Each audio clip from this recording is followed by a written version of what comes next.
Tulad ng nabanggit ko sa ating Ball and Life episode sa Manikani, Giwan, Eastern Samar, nakatira pa dapat tayong lahat sa mga kuweba kung hindi na-discover ng mga ninuno natin ang mga metal at nakabaon sa lupa. At nagawa nila itong mga gamit natin sa pang-araw-araw na buhay. Lahat ng mga tinatamasa nating necessities at pati na luxuries sa buhay ay dahil nagka-Bronze Age at Iron Age sa kasaysayan ng evolution ng tao sa mundo.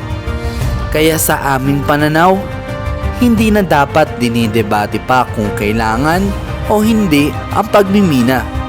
Ang kailangan na lang bigyan ng pansin ay kung ito ba ay ginagawa sa responsableng pamamaraan.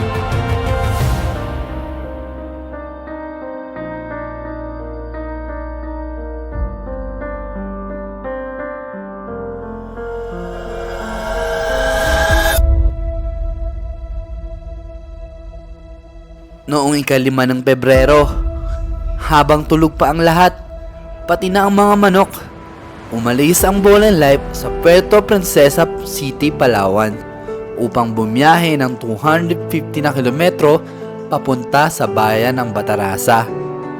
Sa Batarasa kasi makikita ang Rio Tuba Nickel Mining Corporation or RTNMC, isang operating mine ng Nickel Asia Corporation. Nais masilip ng Ball and Life ang kanilang operasyon na sinasabing isang halimbawa daw ng responsableng pagmimina sa bansa.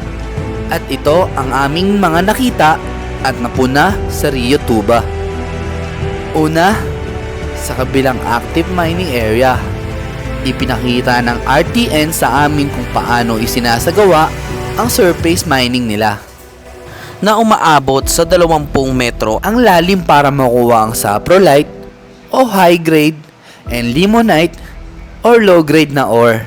Ang mga ito ang ginagamit natin para maging stainless o di kalawangin ang bakal at hindi uminit ang mga baterya at iba-iba pang masiselan mga equipments at gamit sa mga eroplano, spaceship, cellphone, laptop, pati na rin sa mga equipment sa mga hospital natin. Hindi maganda ang tanawin sa active mining area, ngunit ito lamang ang pamamaraan para makuha ang mahalagang nickel na nakabaon sa lupa. Ngunit dahil responsable nga ang RTN at NAC, nakita din ng Ball and Life kung paano nila ginagampanan ang pag-rehabilitate ng mga lugar na mine out na. Pumasok kami sa isang mine out area na ngayon ay isang forest na muli. Nakita din namin ang ospital na itinayo ng kumpanya para sa kanilang mga empleyado at sa komunidad. At manghang-mangha kami sa Leonidas Espirata Memorial School na may 2 computer lab para sa grade school at high school. Bawat isa sa 2 lab na ito ay may 50 Apple Mac computers para sa mga mag-aaral. Bago kami nagtungo sa Rio Tuba, iba ang nasa isip namin tungkol sa pagmimina. Ngunit tunay nga ang sinasabi ng RTN at NAC, responsible mining is real. At halimbawa sila nito. Si dating DENR Secretary Gina Lopez na rin ang nagsabi, pwede pala.